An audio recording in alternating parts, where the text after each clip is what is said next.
Hi friends, good evening.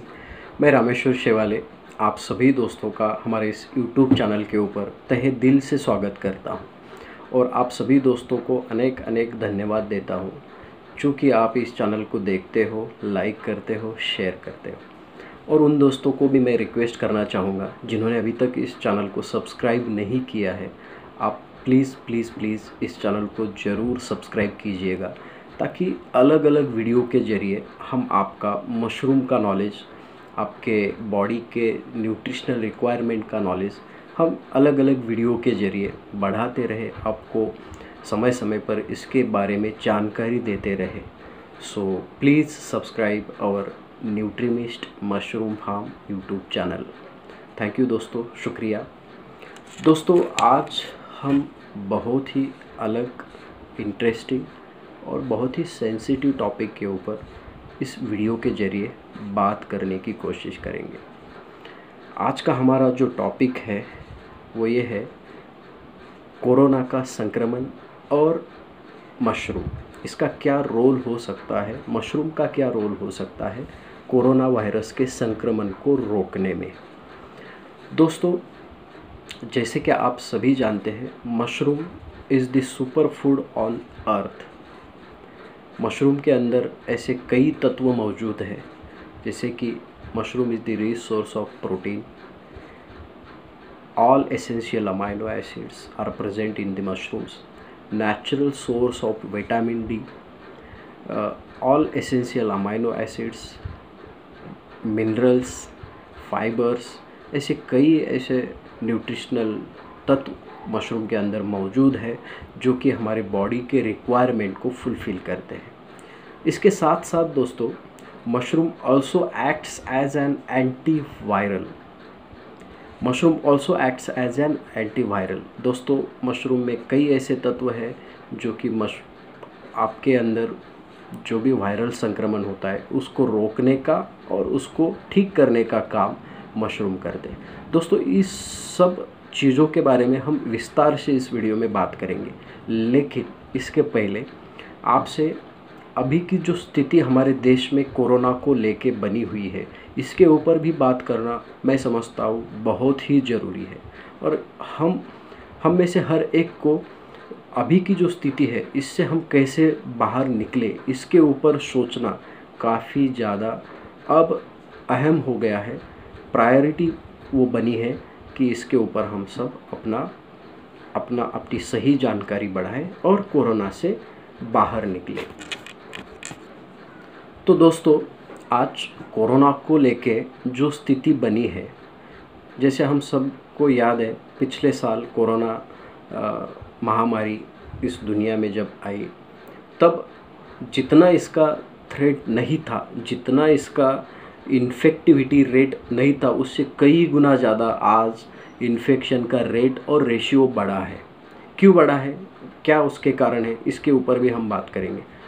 दोस्तों, भयानक स्थिति है, डर का माहौल है, संदिग्धता बहुत ज़्यादा है। अब इसमें कौन जिम्मेदार है? हम इस के परिणामों का जिम्मेवार किसे ठहराए? सरकार जिम्मेवार है, हम जिम्मेवार हैं? दोस्तों, कहीं ना कहीं मुझे ये लगता है हम सभी से कोरोना को समझने में, इसका आकलन करने में, इसको जानने में हर एक लेवल पे गलती हुई है, चूक हुई है। ये मैं इसीलिए भी कह रहा हूँ, कहीं ना कहीं हमें जो सही समय पर सही जानकारी मिलनी चाहिए थी वो हमको नहीं मिली है, और जो जानकारी हमें मिली है उस जानकारी को भी हमने ठीक तरीके से हमारे रोज़मर्रा की ज़िंदगी में हमने फॉलो किया नहीं। जो कोविड अप्रोप्रिएट बिहेवियर्स होते हैं उसका हमने ध्यान रखने में बहुत बड़ी गलती की है और उसी का नतीजा हम आज भुगत रहे हैं। तो दोष किसे दें? दोस्तों, पिछले कई दिनों से हम टीवी न्यूज़ चैनल के ऊपर देखते आ रहे हैं, कई अस्पतालों में लोग लंबी लंबी कतारों में खड़े हैं, वेटिंग में खड़े हैं। कई लोग इतने सीरियस है कि अस्पतालों के बाहर ही दम तोड़ रहे हैं। सिलेंडर समय पे नहीं मिल रहा है। ऑक्सीजन की बड़ी समस्या आज देश के सामने खड़ी है। मेडिकल ट्रीटमेंट, मेडिकल इमरजेंसी का जो माहौल बना है उसमें डॉक्टरों की भूमिका, सही इलाज, कोरोना को लेके सही इलाज और डॉक्टरों की को जो अवेयरनेस, गाइडलाइंस, लोगों को जो सेवाएं, उचित सेवाएं देनी चाहिए, उसमें भी काफ़ी गैप्स निकल कर सामने आ रहे हैं। तो ऐसे कई कारण हैं दोस्तों, जिसके कारण आज बहुत ही डर का माहौल है। हम ये नहीं जानते कि कोरोना कब किसे संक्रमित कर दे और जिसकी कीमत उसको क्या और कैसे चुकानी पड़े। तो ये जो स्थिति है, इससे पहले हम सभी ने कभी भी हमारी ज़िंदगी में ऐसी डर वाली सिचुएशन हमने देखी नहीं। तो हमें इस चीज़ को ध्यान में रखना पड़ेगा। हमें कोविड अप्रोप्रिएट बिहेवियर का ध्यान रखना पड़ेगा। उसके पहले दोस्तों मैं कुछ साइंस और साइंटिफिक जो भी बातें हैं वो भी आपके सामने रखने की कोशिश करता हूँ। इसके पहले हमें दोस्तों ये समझना बहुत ज़रूरी है कि ये जो वायरस होता है, वायरस कितना सीरियस होता है, इसको हमें पहले समझना पड़ेगा। इसको हमने कई लोगों ने इसको बहुत सीरियसली लिया है, हर एक रूल का पालन किया है, फॉलो भी किया है, फिर भी वो संक्रमित हुए हैं। और कई ऐसे लोग हैं जिन्होंने इसको कहीं भी किसी भी ढंग से सही तरीके से फॉलो नहीं किया है और वो भी संक्रमित हुए हैं। तो दोस्तों पहले हमें वायरस को समझना पड़ेगा। वायरस इज़ अ सब microscopic particle which infect into human body cell or enters into body cell, or it multiplies and or replicates in a very higher speed। बहुत ही ज़्यादा स्पीड से वायरस हमारे बॉडी में replicate होता है, यानी multiply होता है, जिससे हमारे बॉडी का वायरल लोड काफ़ी ज़्यादा मात्रा में आज की डेट में बढ़ा है। इसीलिए दोस्तों ये वायरल जो स्प्रेड है ये बहुत ज़्यादा स्पीड से बढ़ रहा है। एक दिन में हज़ारों लाखों लोग कोरोना से संक्रमित हो रहे, because of viral load has been increased tremendously. तो ये क्यों बढ़ा है और ये कैसे स्प्रेड हो रहा है, इसको हमें समझना पड़ेगा। वायरस आपको खुली आँख से नहीं दिखेगा।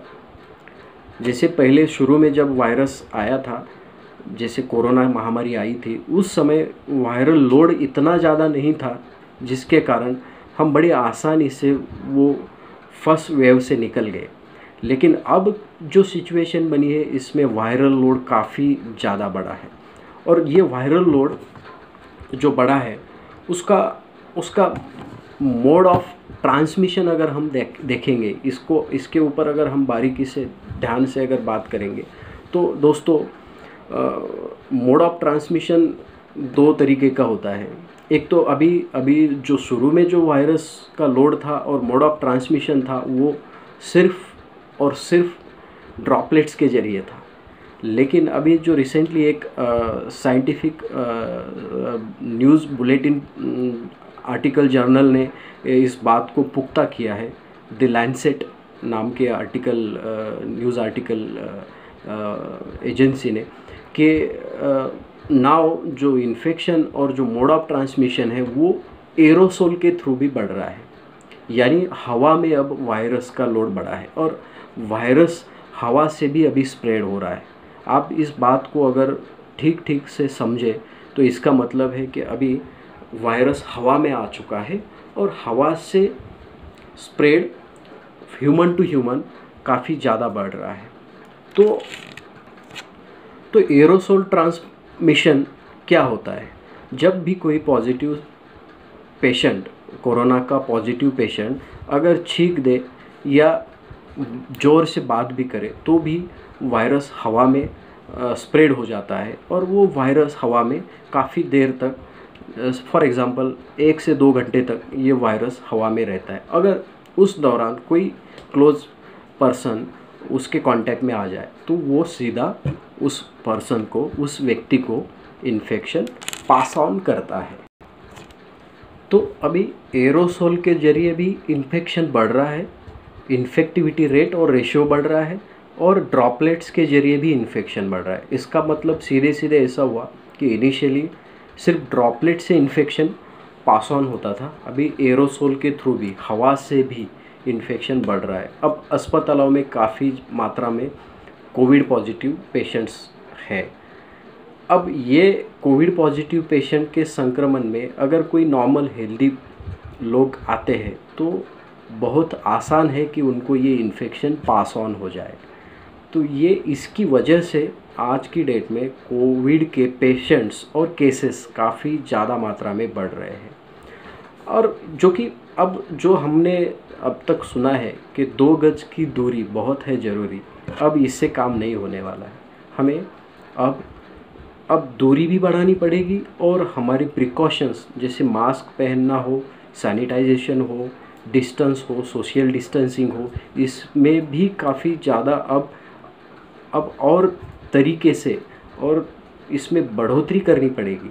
तब जाके हम कहीं ना कहीं जो ब्रेक द चेन कोरोना की है उसको हम ब्रेक कर सकते हैं। अब ये तो हो गया एरोसोल के जरिए मोड ऑफ ट्रांसमिशन और इन्फेक्टिविटी रेट। और अब इसके अलावा और एक कारण है, जैसे कि जो ट्रांसमिशन हो रहा है डिसीज़ का, उसमें सिम्टमेटिक कैरियर और असिम्टमेटिक कैरियर्स, ये दोनों चीज़ों को भी हमें बहुत समझना बहुत ज़्यादा ज़रूरी है। जैसे कि सिम्टमेटिक कैरियर का मतलब होता है कि मानो कोई पेशेंट, कोई बंदा कोरोना से संक्रमित हो गया है तो उसके लक्षण क्या होते हैं? सर्दी जुकाम, टेम्परेचर, कफ, कोल्ड।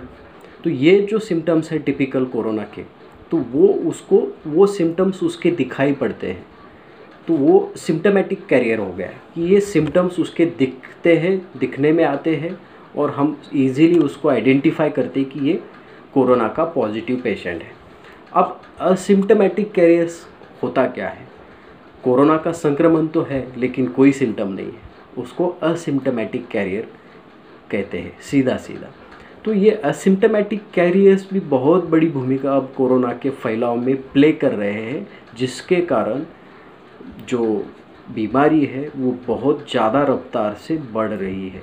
तो हमें अब ये सबसे बड़ा चैलेंज आज की डेट में आ रहा है कि असिम्टमेटिक कैरियर्स भी है, हमारे आस पड़ोस में हमारे साथ बैठे हुए लोग भी वायरल लोड लेके चल रहे हैं, बट उनमें कोई सिम्टम नहीं है, बट उनमें पूरी क्षमता है कि वो मोड ऑफ ट्रांसमिशन या वायरस को पास ऑन करे, इन्फेक्शन को कैरी फॉरवर्ड करे। तो उसमें भी 100% पॉसिबिलिटी है कि डिसीज़ को, कोविड को वो पास करते हैं।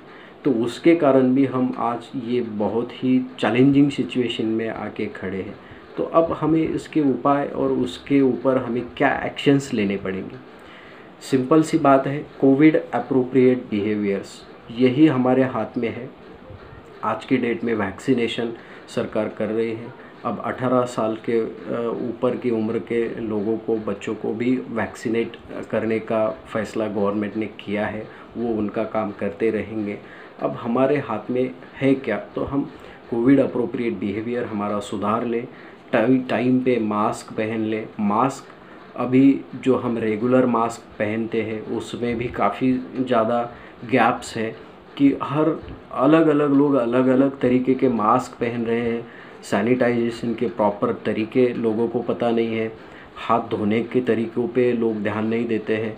और मास्क तो एक बहुत बड़ा चैलेंज है कि आज अलग अलग लोकल लेवल के मास्क लोग यूज़ कर रहे हैं। अस्पतालों में जाते हैं जहाँ पे कोविड के पेशेंट्स भरे पड़े हैं और साधारण सा मास्क पहन के वो अस्पतालों में जाते हैं अपने पेशेंट्स को लेके रूटीन चेकअप के लिए, और इन्फेक्शन लेकर वापस घर आते हैं। तो ये बहुत बहुत बड़ी बात है कि हम जो मास्क यूज़ कर रहे हैं वो N95 मास्क, जो ट्रिपल लेयर 5 लेयर की जो मास्क होती है, जो कि 0.5 माइक्रोन 5 माइक्रोन के जो ड्रॉपलेट्स है, जो वायरल पार्टिकल्स है, उसको रोकने में सक्षम होते हैं, ऐसे ही मास्क हमें यूज़ करने चाहिए। अब तो डबल मास्क भी पहनना चाहिए, इसके ऊपर भी बात हो रही है। बिल्कुल पहनना चाहिए, क्योंकि हमें इस बीमारी को रोकना है, कहीं ना कहीं इस बीमारी से हमें मुक्ति लेनी है।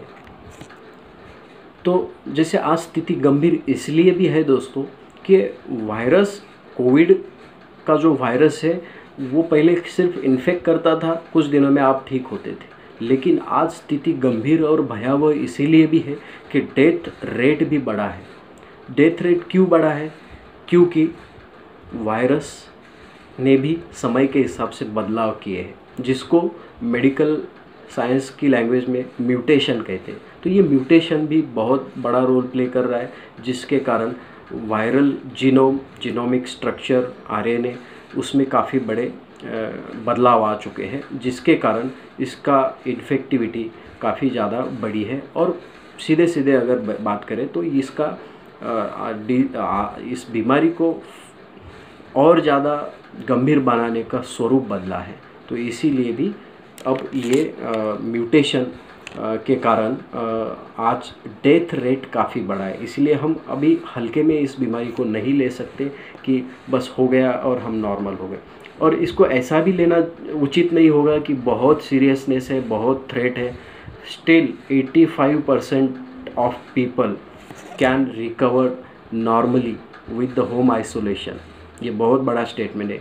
85% लोग अगर संक्रमित हुए भी है तो वो रिकवर भी इससे हो सकते हैं with a very minimum protocol of like home isolation, using mask timely, sanitisation, proper food diet, और ये सब अगर चीज़ों का हम बारीकी से पालन करेंगे तो हम इससे 100% सुरक्षित बाहर निकल के भी आ सकते हैं। लेकिन इसको उतना हल्के में भी लेना ज़रूरी नहीं है, क्योंकि आपके बॉडी में कॉम्प्लिकेशंस होंगे तो डिसीज़ का थ्रेट काफ़ी ज़्यादा होगा और उससे आपकी जान भी जा सकती है। तो इसको दोनों तरीके से हमें लेना जरूरी है। So ultimately only 15% of patient needs hospitalisation. उसमें से कुछ ही लोग होंगे जिनको ऑक्सीजन के सिलेंडर की रिक्वायरमेंट लगेगी। तो ऐसा नहीं है कि हर एक पेशेंट को ऑक्सीजन लगना ही है, उसको हॉस्पिटलाइज ही होना पड़ेगा, ऐसा बिल्कुल ही नहीं है।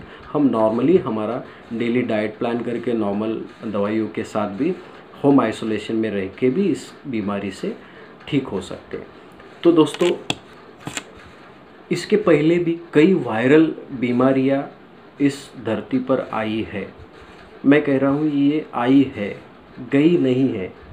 इस चीज़ को भी समझना बहुत ज़रूरी है। अब ऐसा नहीं है कि कोरोना वायरस आया है तो अब ये बहुत जल्दी जाएगा, हम इससे मुक्त हो जाएंगे और हम अपना सब कुछ नॉर्मल तरीके से करेंगे। इसके पहले भी कई वायरस आए। Virus is an mystery on the earth. ये एक बार आते हैं तो जाने का कोई सवाल नहीं है। बस सिर्फ हमने और मेडिकल साइंस ने इनको रोका हुआ है, रोक के रखा हुआ है थ्रू और medical treatment, through vaccination, through sanitisation, through precautionary actions, preventions. इसके जरिए हमने अब इन वायरसों को रोका हुआ है, सिर्फ रोका हुआ है। तो ये आया है मतलब ये जाएगा, ऐसा बिल्कुल भी समझने की ज़रूरत नहीं है।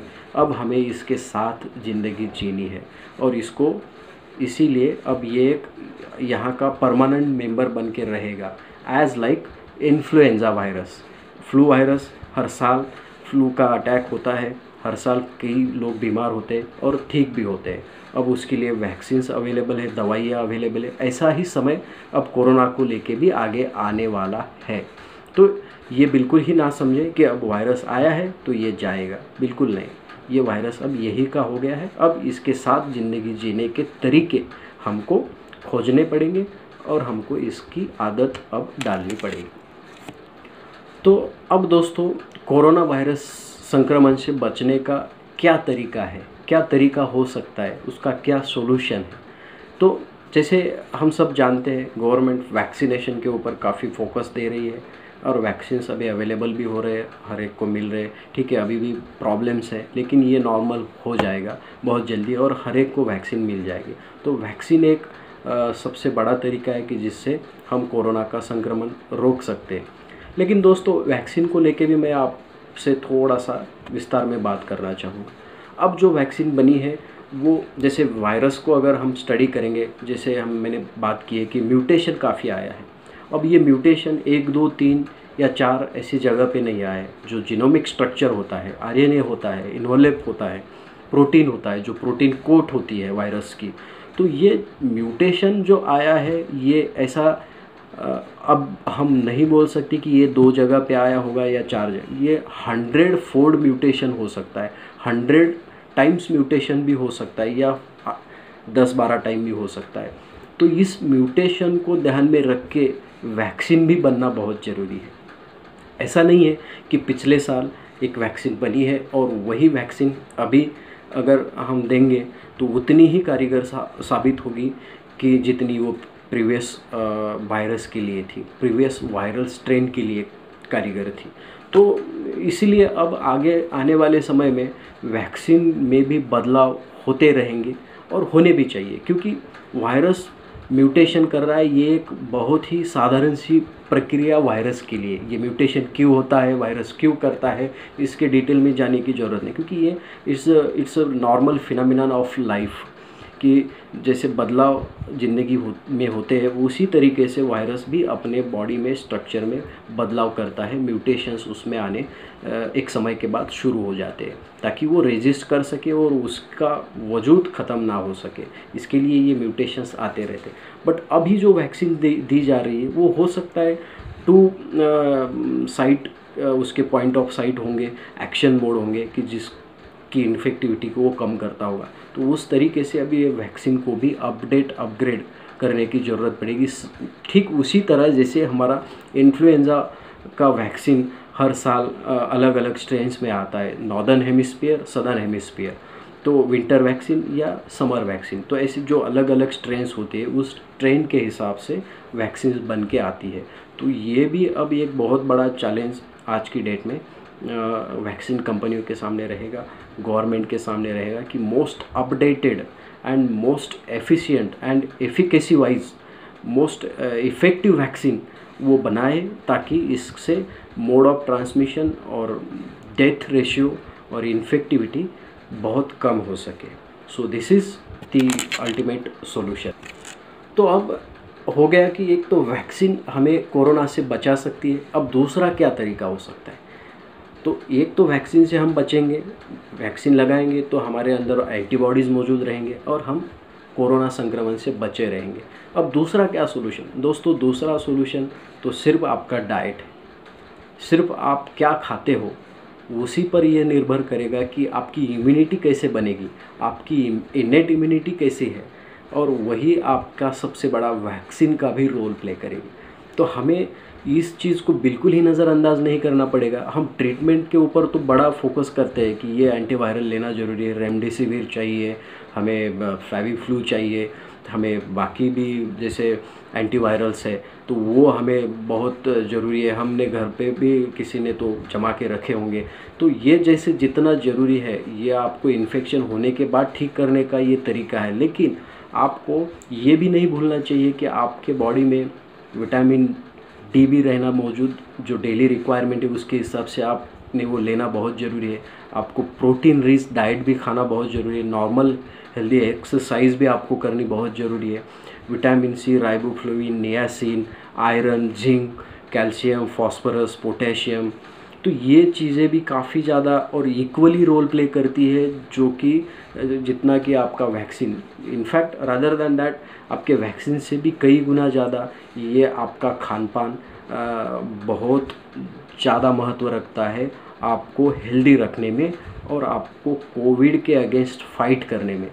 तो आप इक्वली, मैं चाहता हूँ कि आप इक्वली आपके डाइट का भी ध्यान रखें। और उसमें फिर मैं आपसे, जैसे हमारा आज का टॉपिक है कि मशरूम का क्या रोल हो सकता है। दोस्तों बहुत शॉर्ट में आपसे मैं, क्योंकि ऑलरेडी वीडियो काफ़ी लंबा हो रहा है, 3-4 पॉइंट आपके सामने रखूँगा।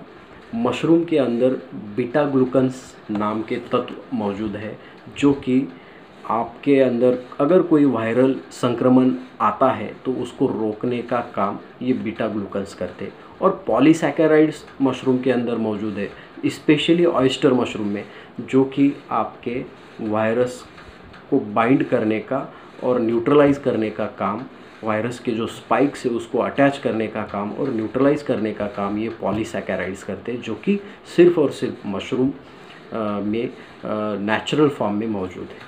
तो बीटा ग्लूकन्स, पॉलीसैकेराइड, ट्राइटर्पेनॉइड्स, पॉलीफिनॉल्स, ये कुछ तत्व है जो एंटीवायरल के तौर पे काम करते हैं और जो कि नेचुरल फॉर्म में ऑयस्टर मशरूम में ये मौजूद है।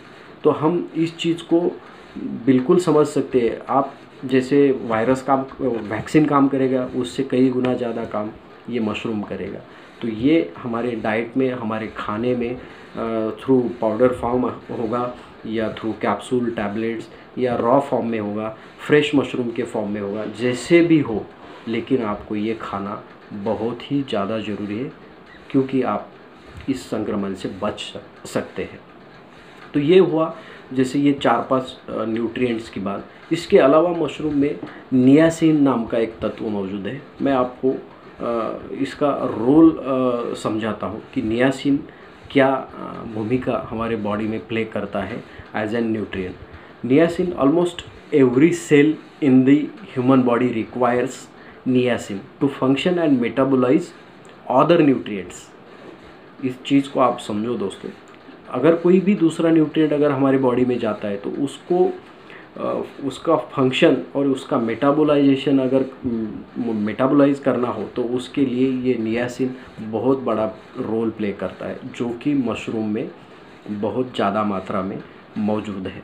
तो ये बहुत बड़ी बात है जो कि ऑयस्टर मशरूम में मौजूद है। उसके अलावा विटामिन डी, ये एक अल्टीमेट सोर्स है सनलाइट। उसके अलावा सिर्फ़ और सिर्फ मशरूम है वेजिटेबल डाइट में, जिसमें विटामिन डी, सिर्फ विटामिन डी ही नहीं, विटामिन डी के सभी form, vitamin D, D1, D2, D3, ये सब मशरूम में, स्पेशली ऑयस्टर मशरूम में ये मौजूद है, जो कि आपकी इम्यूनिटी बढ़ाने का काम करेगा।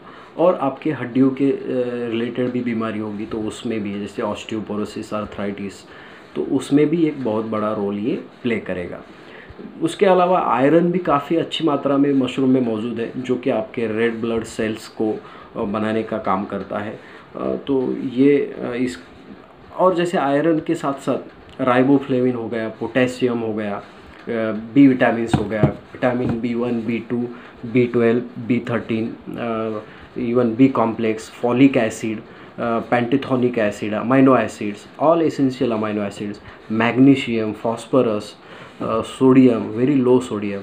So these all are essential vitamin plus minerals which plays a very important role to keep your body healthy and active.